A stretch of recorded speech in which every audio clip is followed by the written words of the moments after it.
तो नमस्कार प्यारे मित्रों, बहुत बहुत स्वागत है आप सभी का हमारे यूट्यूब चैनल पे। दोस्तों मेरा नाम निखिल है और आज के इस वीडियो में बात करेंगे यूजी सेमेस्टर 2 हिस्ट्री की। दोस्तों इतिहास का जो हमारा सिलेबस है दिल्ली सल्तनत, और आज हम सभी दिल्ली सल्तनत से खिलजी वंश को पढ़ने वाले हैं दोस्तों, जो कि बहुत ही ज़्यादा इंपॉर्टेंट है। और इससे पहले मैंने गुलाम वंश पर वीडियो बना दिया है। अगर आप सभी ने गुलाम वंश को नहीं देखा है तो चैनल जाकर देख सकते हो, साथ ही साथ उसका लिंक मैं डिस्क्रिप्शन बॉक्स में डाल दूंगा दोस्तों, ठीक है। तो आप सबसे पहले गुलाम वंश को देख लें, और गुलाम वंश के बाद जो दूसरा वंश आता है खिलजी वंश, उसको आज हम लोग करने वाले हैं, ठीक है। 5 वंश, उन 5 वंशों में एक एक करके वीडियो बना देता हूँ, ठीक है दोस्तों। तो बिना देर के हम लोग वीडियो को स्टार्टिंग करते हैं। उससे पहले जितने भी छात्र छात्र हैं चैनल पर, चैनल को सब्सक्राइब कर लें।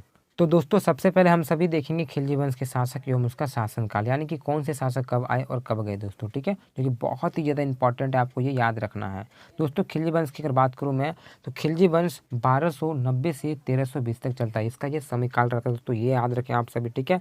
चलिए अब मैं बात करूँ खिलजी वंश में क्या कौन कौन से शासक आए, तो सबसे पहले आता है दोस्तों जलालुद्दीन फिरोज खिलजी, जो कि 1290 से लेकर 1296 तक रहता है, यानी कि 4 वर्षों तक ये अपना यहाँ पे शासन चलाता है दोस्तों, ठीक है। कौन? जलालुद्दीन फिरोज खिलजी, नाम को याद रखें दोस्तों, ठीक है। वीडियो को 1 से 2 बार देखें, क्योंकि नाम कुछ ऐसे हैं जो कि आपको याद नहीं रहने वाला है। चलिए इसके बाद जो आता है उसी का भतीजा, जिसका नाम होता है अलाउद्दीन खिलजी दोस्तों, ठीक है। पहला आता है जलालुद्दीन फिरोज खिलजी, फिर आता है अलाउद्दीन खिलजी, जो कि 1296 से लेकर 1316 तक इसका शासन रहता है दोस्तों। इसके बाद जो आता है वो आता है कुतुबुद्दीन मुबारक शाह, जो कि 1316 से 1320 तक चलाता है दोस्तों, ठीक है। तो ये 3 हो गए। और एक आता है, इसके बाद आता है नसरुद्दीन, ठीक है, खुसरो शाह, जो कि 1320 तक रहता है, ये इसका शासनकाल रहता है। तो 4 मेन हम लोग देखें यहाँ पे शासक, जितना आप देख पाएँ।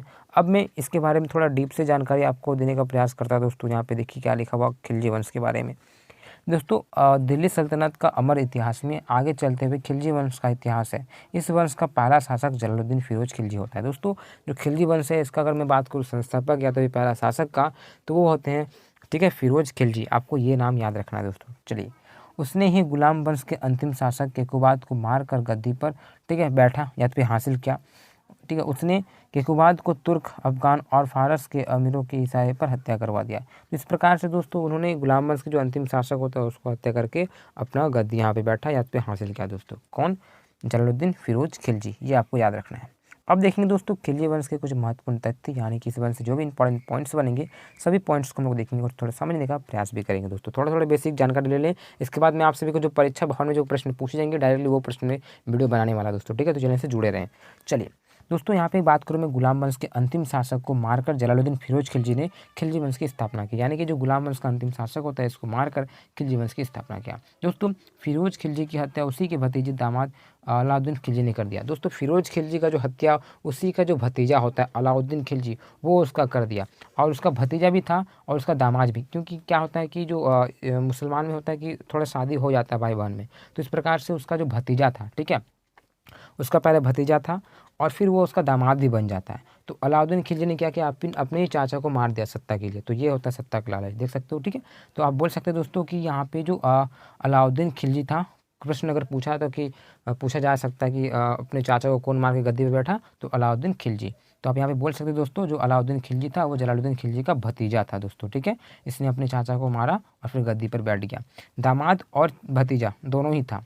आगे नेक्स्ट क्या पॉइंट लिखा हो दोस्तों कि अलाउद्दीन खिलजी ने अपनी सफलता से प्रोत्साहित होकर सिकंदर ए सानी या तो फिर सिकंदर द्वितीय की उपाधि धारण की। देखिए दोस्तों अलाउद्दीन खिलजी जो है, जो उसने आक्रमण किया था दक्षिण में, और इससे जो सफलता प्राप्त हुई, इससे अपने आप को बहुत ही ज़्यादा ओवर स्मार्ट समझने लगा, इसलिए उसने एक उपाधि धारण कर लिया, ठीक है, सिकंदर ए सानी। क्या दोस्तों? सिकंदर ए सानी या तो फिर सिकंदर द्वितीय, यानी कि अपने आप को सिकंदर मानता था। जो सिकंदर, वही सिकंदर जो पूरे विश्व विजय की ऐसा कल्पना रखता था, सोच रखता था दोस्तों। तो उस तरह से ये भी सोच रहा था कि मैं भी पूरे वर्ल्ड में, पूरे विश्व में राज करूंगा। लेकिन ऐसा इसका जो मित्र वो बताया कि देखिए इतना सोचना नहीं है, अभी जो भारत में है जो पर्याप्त है उसी पे कीजिए, क्योंकि भारत ही इतना जगह है कि आप यहाँ पे संभाल नहीं पाइएगा, तो विश्व का आप क्या सोच रहे हो, ठीक है। तो इस प्रकार से उन्होंने अपना फिर चेंज कर दिया इरादा। लेकिन इसने क्या उपाधि धारण की दोस्तों, ठीक है, सिकंदर ए सानी, ये याद रखिए, और सिकंदर द्वितीय, ठीक है। चलिए अपने आप को सिकंदर सेकंड मानता था। आगे यहाँ पे अलाउद्दीन खिलजी के बारे में क्या लिखा दोस्तों कि अलाउद्दीन खिलजी द्वारा जजिया कर, ठीक है, जो गैर मुसलमानों से लिया था, फिर ज़कात कर, ठीक है, उसके बाद जो आवास एवं चराई कर भी लिया जाता था।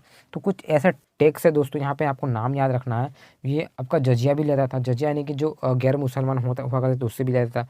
ज़कात कर दोस्तों ये भी लिया करता था, फिर आवास चराई, तो ये कुछ टैक्स, इन टैक्स को वो लिया करता था दोस्तों, ठीक है। चलिए आगे यहाँ पे क्या दिया दोस्तों कि अलाउद्दीन ने बाजार नियंत्रण के लिए दीवान ए रियासत नामक एक अधिकारी नियुक्त की थी। जो बाजार नियंत्रण है इसके लिए अलाउद्दीन ने क्या किया, दीवान ए रियासत नामक एक अधिकारी का भी नियुक्त किया था। अलाउद्दीन खिलजी की मृत्यु के बाद मालिक काफूर नामक हिजड़े ने 6 वर्ष बालक, ठीक है, शहाबुद्दीन उमर को गद्दी पर बैठा दिया। अब अलाउद्दीन खिलजी का जब मृत्यु हो जाता है इसके बाद क्या होता है, जो मालिक काफूर होता है, एक 6 वर्ष बालक को यहाँ पे बैठा दिया जाता है गद्दी पर, उमर को दोस्तों। इसके बाद देख सकते हो क्या देखते हैं कि जो मालिक काफूर है वो मालिक काफूर ने सत्ता के लालच में शहाबुद्दीन को, ठीक है, अंधा करवा कर स्वयं शासक वहाँ पे बन गए। यानी कि एक मात्र छोटे से बच्चे को वहाँ पे गद्दी पर बैठा के फिर मरवा भी दिया। उस प्रकार से राजनीतिक खेल खेल के दोस्तों उसको मरवा दिया, फिर सत्ता पे वो आ जाता है अपने आप। मालिक काफूर तो सत्ता पे आता है, लेकिन मालिक काफूर सत्ता का सुख मात्र 35 दिन तक ही भोग सकता है, ठीक है। देखो उसके बाद क्या हुआ, मात्र 35 दिन तो भोगा ही, उसका फिर हत्या कर दिया गया। तो मुबारक शाह खिलजी ने उसकी हत्या करवा दिया। किसने किया दोस्तों, मुबारक शाह खिलजी ने उसकी फिर हत्या करवा दिया। अब आगे देखते हैं क्या लिखा हुआ। फिर दोस्तों कि कुतुबुद्दीन मुबारक शाह सुल्तान बनने के बाद, ठीक है, जो कुतुबुद्दीन मुबारक शाह फिर जब ये सुल्तान बनता है, जब इसका राज्याभिषेक होता है, राजा बन जाता है, तो आलस, विलासित, वासना आदि दुर्गुणों का शिकार हो जाता है दोस्तों। जब यहाँ राजा बन जाता है तो राजपाट के सत्ता में आके मतलब पूरा गड़बड़ी घोटाला, मतलब पूरा क्या बोल सकते हैं, ये हो गया था वो, ठीक है।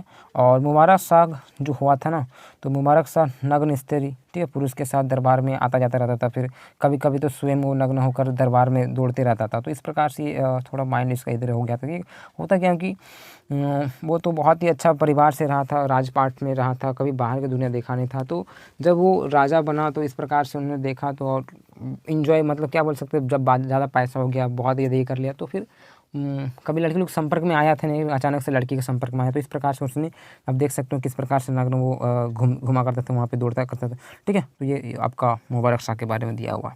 चलिए और आगे यहाँ पे क्या लिखा दोस्तों कि खुसरो शाह हिंदू धर्म परिवर्तन करके मुसलमान बना। तो देखिए यहाँ पे यहाँ पे पूछ सकते दोस्तों, खुसरो शाह ये जो है वो हिंदू धर्म को परिवर्तन करके वो मुसलमान बन जाता है। तो उसने स्वयं पैगंबर की सेनापति का उपाधि भी धारण की, पैगंबर मोहम्मद साहब, ठीक है, जानती है, और इसकी उपाधि धारण कर ली।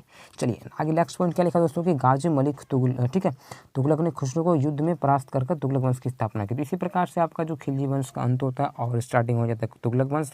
तो तुगलक वंश के बारे में हम लोग दूसरी वीडियो में देखेंगे। आज के लिए हम लोग इतना ही देखेंगे दोस्तों, जो हमारा खिलजी वंश उसी को, क्योंकि यही इंपॉर्टेंट है। और यहाँ से जितने भी हम लोग पॉइंट्स बताएं उसको 1 से 2 बार वीडियो को देखें। अगर एक बार में समझ में नहीं आया होगा तो ठीक है, तो और एक बार में खिलजी वंश को बहुत ही जल्दी से करवाने का प्रयास करूँ। और आप गुलाम वंश को भी कर लें थोड़ा थोड़ा, तो सारा वीडियो आपको आ जाएगा दोस्तों, टेंशन लेना नहीं है। हर एक चीज़ करवाया जाएगा जिस प्रकार से सेमेस्टर 1 में हमारे चैनल के माध्यम से करवाया गया, तो एकदम फ्री दोस्तों, फ्री। देखिए पैसा तो मैं कभी नहीं लूँगा, ठीक है, आपका पैसा नहीं लूँगा मैं दोस्तों, ना तो मैं इंस्टा में लेता हूँ, ना ही आपका टेलीग्राम या तो किसी भी साइड पे मैं कहीं जाना नहीं बोलता हूँ। इंस्टा और टेलीग्राम में इसलिए आपको ज्वाइन करने बोलता हूँ क्योंकि आपको जो नोटिस है वो तुरंत मिल जाए, क्योंकि वीडियो में हम जरूर बार बार, तो मैं बाहर जब रहता हूँ तो वो नोटिस दे देता हूँ आप सभी को कि देख ले क्या ये हो रहा, लेकिन बार बार तो वीडियो हम समय समय तो नहीं बना सकते, कहीं मैं बाहर रहूँ तो इसलिए जुड़ने के लिए बोलते हैं। और कुछ पर्सनल बात रहा तो वहाँ पे आप पूछ सकते हैं दोस्तों, ठीक है। तो चलिए बात करते हैं लोग खिलजी वंश के बारे में। तो खिलजी वंश हम लोग जानते हैं दोस्तों 1290 से लेकर 1320 तक चलता है दोस्तों। इसका शासक आता है, पहला प्रथम जो होता है, इस संस्थापक मान सकते हैं जलालुद्दीन फिरोज खिलजी।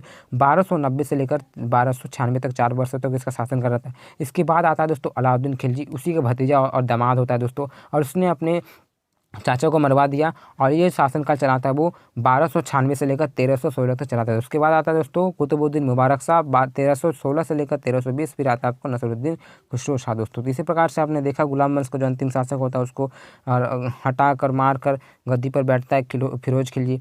फिर उसी का भतीजा हो उसका हत्या कर देता है अलाउद्दीन खिलजी, और फिर गद्दी पे बैठता है। और अलाउद्दीन खिलजी जो है वो सिकंदर ए सानी या तो फिर सिकंदर द्वितीय का भी उपाधि धारण कर लेता है दोस्तों, अपने आप को सिकंदर सेकंड मानता था। और ये अलाउद्दीन खिलजी कर उर भी लिया करता, जैसे जजिया हो गया, ज़कात कर्ज हो गया, इस प्रकार से लिया करता था दोस्तों, ठीक है। अलाउद्दीन खिलजी बाजार नियंत्रण के लिए एक दीवान ए रियासत नामक अधिकारी भी नियुक्त किया था, ये भी आप याद रख सकते हो दोस्तों, ठीक है। और जब जैसे कि अलाउद्दीन खिलजी का जब मृत्यु हुआ ठीक है।